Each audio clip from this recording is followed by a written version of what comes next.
कक्षा 10 में जो मैथ का पेपर है, अगर अच्छे से आप लोग पढ़ कर जाओगे हमारे चैनल के माध्यम से, तो 100% हम बता रहे हैं जितना क्वेश्चन हम कराए हैं सेम वही क्वेश्चन वहाँ एग्ज़ाम में आपको देखने को मिलेगा। ठीक है? यहाँ पर ये क्वेश्चन हम अब यहाँ पर हम आपको चैप्टर वाइज़ लेकर आए हैं। ठीक है? बहुपद का जितना भी क्वेश्चन बोर्ड एग्ज़ाम में पूछा जाएगा या पूछा गया है, वो सभी क्वेश्चन आपको ये 5-5 क्वेश्चन करके आपको प्रोवाइड करेंगे। देखो बच्चों, सबसे पहला क्वेश्चन इस टाइप का आपको मिलेगा कि किसी बहुपद Px के लिए y बराबर fx का ग्राफ दिया है। ग्राफ में fx के शून्याङ्कों की संख्या क्या होगी? देखो बच्चों, जब इस तरह ग्राफ देकर के क्वेश्चन पूछता है, ठीक है? इस तरह ग्राफ दिया गया होगा और शून्याङ्कों की संख्या जब पूछता है, ये शून्याङ्कों की क्या है? संख्या है।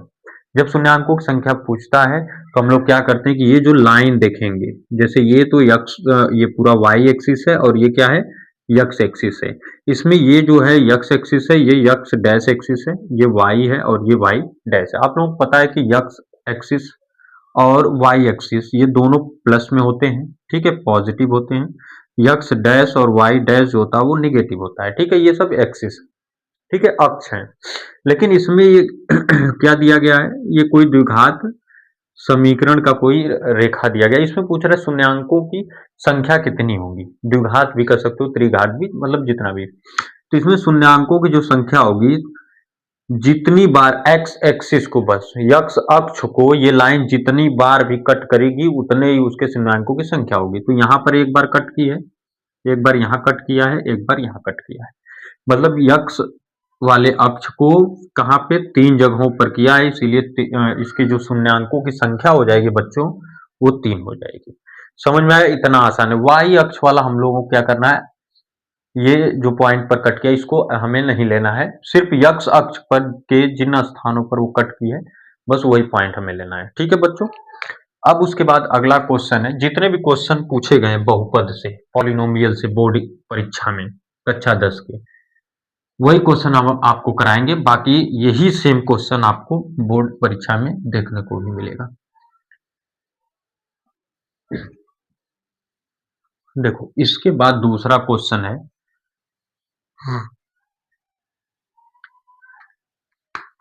दूसरा क्वेश्चन है कि यदि द्विघात समीकरण, यदि द्विघात समीकरण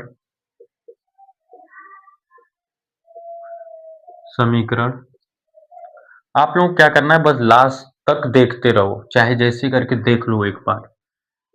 x square plus 2x minus P बराबर 0 का एक मूल -2 हो तो p का मान ज्ञात कीजिए। हो तो p का मान ज्ञात कीजिए। ठीक है बच्चों, देखो ध्यान से, याद रखो, अगर जैसे द्विघात समीकरण है तो उसके 2 मूल होते हैं, ठीक है, जिसको शून्यक भी कहा जाता है। तो यहाँ पर इसमें बोला है कि जो -2 दिया उसका एक ही मूल है। जैसे द्विघात समीकरण है तो उसके अल्फा और बीटा 2 मूल होते हैं। किसी भी द्विघात समीकरण को हम लोग हल करते हैं तो उसका 2 मान आता है। जैसे यहाँ से अगर इसको हल करेंगे तो x का 2 मान आएगा। ये पावर जैसे जैसे क्यूब है तो उसका मान 3 आएगा, सिर्फ एक x ही है, उसका स्क्वायर अगर नहीं है तब उसका मान सिर्फ 1 आएगा। तो मतलब कहने का अर्थ यह है कि द्विघात अगर समीकरण है तो उसके क्या होंगे? 2 मूल होंगे। इसमें से कह रहा है एक मूल अगर -2 हो तो हमें क्या करना है? तो p का मान ज्ञात करना है। ये 2 मेथड से आपको हम बताएंगे, बस लास्ट तक आप लोग इसको देखते रहो।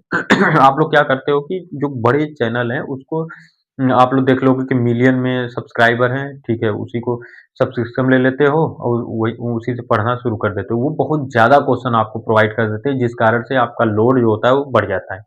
आपको एक्यूरेट यहीं पर दिया जाएगा क्वेश्चन, जो 100% देख लोगे अगर तो कर लोगे। देखो, तो यहाँ पर क्या है? x square plus 2x minus P बराबर 0 का एक मूल -2 है। -2 है तो x के स्थान पे हम -2 पुट कर देंगे, ठीक है। तो जहां पर x होगा वहां पर -2 पुट करेंगे तो यहाँ -2 का होल स्क्वायर हो जाएगा प्लस 2 गुणे -2 माइनस पी बराबर 0। ये हो जाएगा 4, 2 दूना के 4 माइनस पी बराबर 0। इससे ये क्या होगा, कट जाएगा। पी का मान कितना आ जाएगा, 0। ठीक है बच्चों, मतलब कि यहां से पी का मान कितना आ जाएगा, 0। एक और मेथड है, जैसे ये एक लग गया, दूसरा मेथड है। दूसरे मेथड से देखो, जो आपको सही लगेगा उसी से करना। एक मूल है, दूसरा क्या करना है, निकाल। अगर हम देखें यहां से ले लें अल्फा प्लस बीटा, तो ये जानते हो क्या होता है फार्मूला, माइनस बी अपान में ए। ठीक है, योगफल जब हम लोग निकालते हैं तो ये इस तरह आएगा, A X square plus B X plus C. तो यहां से इसका जो गुणांक होगा 1 होगा, तो ए का मान 1 हो जाएगा, बी का मान 2 होगा, सी का मान माइनस पी हो जाएगा। तो अल्फा का मान अगर मान लें -2 है, प्लस बीटा का मान यहाँ पे हम निकाल लेंगे, तो यहां से माइनस बी का मान कितना है, ये 2/2 हो जाएगा, -2 बटा के ए का मान 1। ठीक है, तो -2 प्लस बीटा बराबर कितना है, -2। -2 से -2 कट जाएगा, बीटा का मान आ जाएगा 0। अब अल्फा इंटू बीटा बराबर होता है सी अपान में ए। ठीक है मूलों का गुणनफल। तो अल्फा का मान कितना है, अल्फा का मान हम माने ये -2 गुणे बीटा का मान हम निकालें 0, और सी यहाँ पर कितना है, -p। ए का मान क्या है, 1। तो p का मान आ जाएगा 0। ये दूसरा मेथड है, इससे भी कर सकते हो। ठीक है बच्चों, अब बढ़ते हैं नेक्स्ट वाले क्वेश्चन में।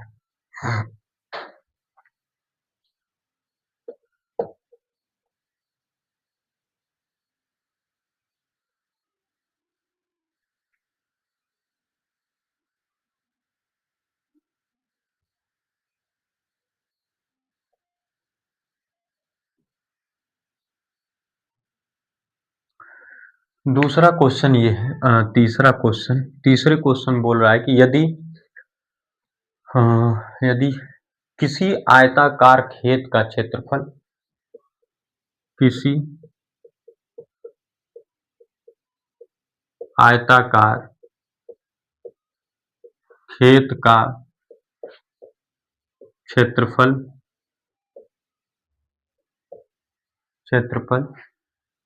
30 मीटर स्क्वायर है, 30 मीटर स्क्वायर है। यदि उसकी लंबाई यक्स से 1 मीटर अधिक है, यदि उसकी लंबाई यक्स मीटर से 1 अधिक है, तो वह द्विघात समीकरण ज्ञात कीजिए। तो वह द्विघात समीकरण ज्ञात कीजिए।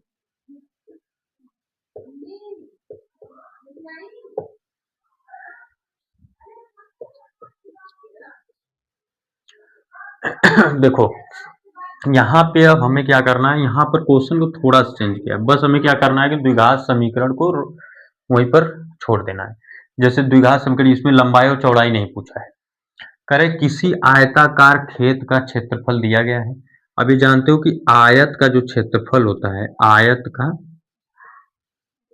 क्षेत्रफल बराबर होता है लंबाई गुणे चौड़ाई, लंबाई गुणे चौड़ाई।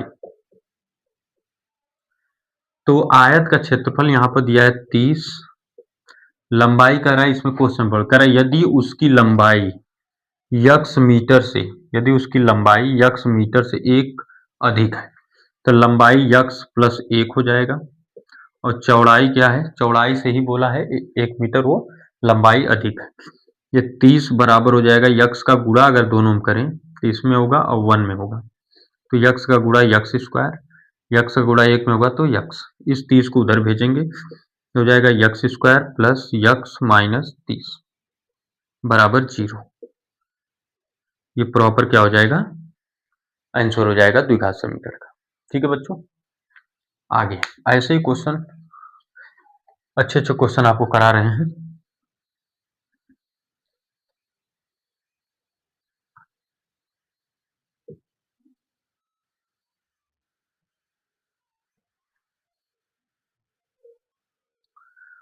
चौथा क्वेश्चन है।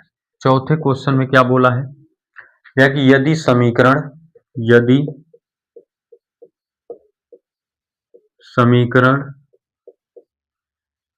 X square plus 2m minus में 1 एक्स प्लस m प्लस में 5 बराबर 0 के मूल वास्तविक और बराबर है, के मूल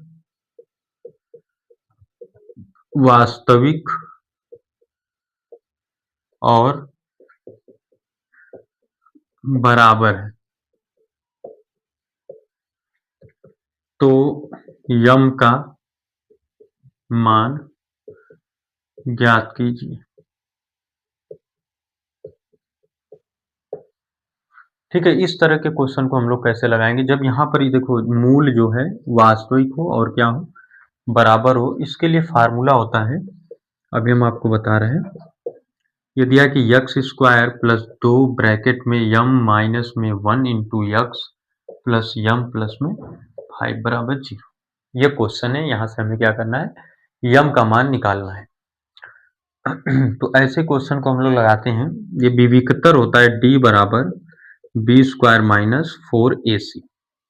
लेकिन पहले ए बी और सी का मान हम निकाल लेते हैं, फिर उसके बाद हम इसको सॉल्व करते हैं। देखो पहले ये तुलना करते हैं ए एक्स स्क्वायर से प्लस बी एक्स से प्लस सी से, बराबर क्या है 0। इससे हम तुलना करेंगे, तो अगर देखेंगे तो यहाँ एक्स स्क्वायर, यहाँ भी एक्स स्क्वायर, इसमें 1 से गुणा हो सकता है, तो ए का मान आ जाएगा 1।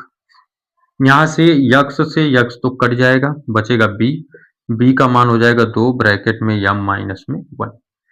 यहाँ से सी का मान है, सी बराबर है यम प्लस में 5। ठीक है, तो जब ये कंडीशन क्वेश्चन में देख कि वास्तविक मूल हो और क्या हो, बराबर हो, तब ये डायरेक्ट लगाते हैं डी बराबर बी स्क्वायर माइनस 4ac। ये 0 के बराबर होता है, जो भी विकतर होता है। ठीक है बच्चों, तो यहाँ से b का मान कितना है, ये 2 यम माइनस 1, इसका हम लोग कर देंगे होल स्क्वायर, -4 इंटू ए का मान 1 है, सी का मान है यम प्लस में 5, इसके बराबर होगा 0। ये 2 दूना के हो जाएगा 4, बाकी ये इसका होल स्क्वायर कर देते हैं, तो यम का स्क्वायर प्लस 1 माइनस 2 माइनस ये हो जाएगा 4m प्लस 20 बराबर 0। ठीक है, 4 का गुणा 4 एक कम 4 हो जाएगा, 4 यम हो जाएगा, 4 पचे 20। ये माइनस था, तो ये माइनस का जब गुणा होगा तो ये चिन्ह बदलेगा और ये हो जाएगा माइनस। ठीक है, यहाँ पर लिखते हैं, तो 4 का अंदर गुणा करें तो हो जाएगा 4 यम स्क्वायर, फिर क्या है प्लस में 4, 4 एक कम 4, फिर माइनस है 4 दूना के 8 माइनस 8 यम, और यहाँ से -4m -4m और -20 बराबर 0। तो यहाँ से हो जाएगा 4m स्क्वायर, यहाँ से 8 4 12 -12m, 4 और ये माइनस कितना हो जाएगा 16 बराबर 0। ये 20 माइनस में है 20 और ये 4 प्लस में है, घट जाएगा तो माइनस में चिन्ह आएगा। यहाँ से अगर हम 4 कॉमन कर लें तो हो जाएगा यम स्क्वायर माइनस 4 तिहाई 12 माइनस 4 चौके 16 बराबर 0। अब यम स्क्वायर, इस 4 को उधर भेजेंगे तो 0 हो जाएगा, 0/4 माइनस इसका गुणनखंड होता है इस तरह, जैसे 4 का इसके गुणांक में गुणा करेंगे तो 4 एक कम 4 आएगा, यहाँ 4 यम लिख लेंगे प्लस में यम, 4 यम में से 1 यम घटाएंगे तो 3 यम आएगा, -4 बराबर 0। इसमें से इसको कॉमन करेंगे, यम माइनस हो जाएगा 4 प्लस 1 कॉमन करेंगे, यहाँ से कोई भी अंक कॉमन है नहीं, तो यम माइनस कितना होगा 4 बराबर 0। ये हो जाएगा m माइनस में 4, दूसरे में हो जाएगा m प्लस में 1 बराबर 0। m बराबर -4 बराबर 0, m बराबर हो जाएगा 4 और m प्लस 1 बराबर 0, m बराबर हो जाएगा -1। ठीक है बच्चों।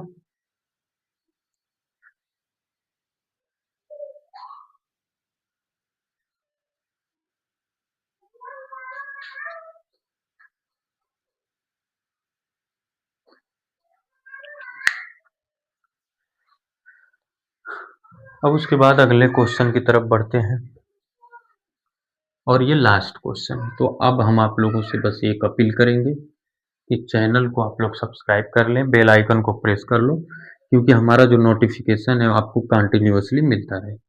और हम आपको गारंटी दे रहे हैं कि यही क्वेश्चन पूछा जाएगा एग्जाम में, जितना आपको कराया जा रहा है। और बहुपद का आज कराए हैं और ऐसे चैप्टर वाइज पूरा कराया जाएगा। ठीक है, ये दूसरा चैप्टर कराए हैं। अब अगला क्वेश्चन है 5वां। इसमें बोला है कि द्विघात समीकरण यक्स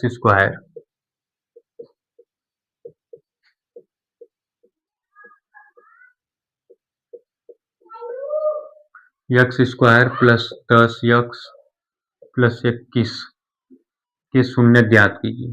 के शून्यक ज्ञात कीजिए।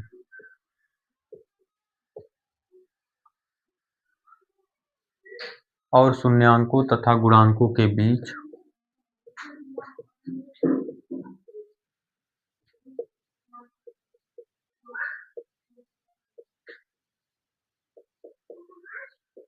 गुणांकों के बीच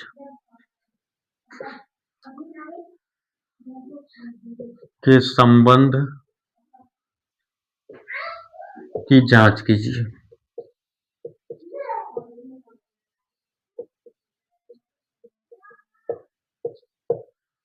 ठीक है बच्चों, ये क्वेश्चन है, लास्ट क्वेश्चन ही है।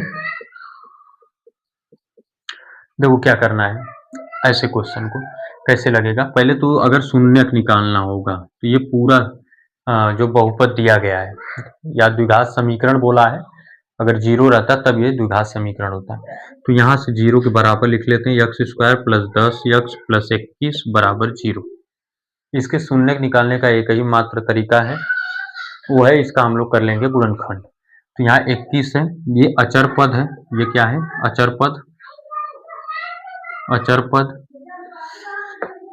ये यक्स का गुणांक है, यक्स का गुणांक, और यहाँ पर y का गुणांक है। यक्स का गुणांक 10 है और एक्स स्क्वायर का गुणांक अगर कोई अंक नहीं है तो 1 मान सकते हैं। तो यहाँ से हम लोग क्या करते हैं, तो जो अचर पद होगा यहाँ पर ये 21 है और यहाँ पर जो यक्स स्क्वायर का गुणांक है 1 आएगा। 1 में 21 का गुणा कर लेंगे, वो हो जाएगा 21। ठीक है, 1 गुणे 21 हो जाएगा। यहाँ 21 का गुणनखंड करेंगे तो 7 त्रिके 21। ठीक है, 7 और 3 कितना होगा? 10 हो जाएगा। ये x square plus 7 x plus 3 x plus 21 बराबर 0। इन दोनों का पेयर बनाएंगे, यक्स कामन करेंगे तो x प्लस 7 प्लस यहाँ से 3 कामन करेंगे तो ये हो जाएगा यक्स प्लस 7 बराबर 0। ठीक है, जैसे यहाँ पे अचर पद का यक्स स्क्वायर का जो गुणांक होगा, गुणा करने के बाद उसका हम लोग करते हैं क्या? गुणनखंड। गुणनखंड करने के बाद ये जो यक्स का गुणांक है वो आना चाहिए कब? जोड़ने पर या तो घटाने पर उसके गुणनखंड को। तो 7 और 3 जोड़ने पर आ रहा है, लेकिन घटाने पर अगर देखेंगे तो 7 माइनस 3 आ रहा है 4, तो नहीं आ रहा है। तो जिस पर आएगा, जोड़ने पर आएगा तो जोड़ेंगे और घटाने पर अगर आएगा ये तो घटाएंगे। ठीक है, अदर क्वेश्चन में देखोगे तो घटाने पर भी आ जाएगा। अब उसके बाद हमें मिल जाएगा 4 पद, 1 2 3 और 4 पद। हम दो दो का बना लेंगे जोड़ा और फिर यहाँ से कामन करेंगे। तो यक्स जब हम कामन कर लेते हैं, ये यक्स प्लस कितना हो जाता है? 7। तो यक्स प्लस 7 और ये हो जाएगा यक्स प्लस में 3 बराबर 0। अब अगर इसको हम लोग लेते हैं तो इसको उधर भेजेंगे, 0 बटा इतना आएगा। ठीक है, पूरा 0 हो जाएगा, तो यक्स प्लस 7 बराबर हो जाएगा 0 और यक्स प्लस 3 बराबर हो जाएगा 0।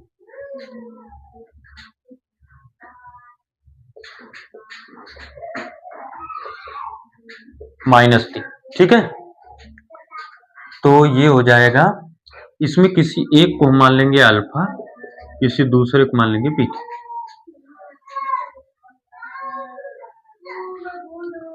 अब कह रहा है कि शून्यांकों तथा गुणांकों के बीच के संबंध हमें ज्ञात करना है, तो इसमें हमें क्या करना होता है, अल्फा प्लस बीटा निकालना होगा।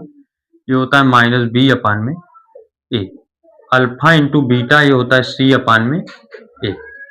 अल्फा का मान कितना है, -7, -3, -b का मान कितना है 10 बटा 7, 3 हो जाएगा -10 बराबर -10, ठीक है। अल्फा इंटू बीटा है, अल्फा का मान कितना है -7 -3, 21/1, 7 त्रिक 21, 21 बराबर 21, ठीक है बच्चों। यह है लास्ट क्वेश्चन, ठीक है। मिलते हैं फिर अगले वाले का।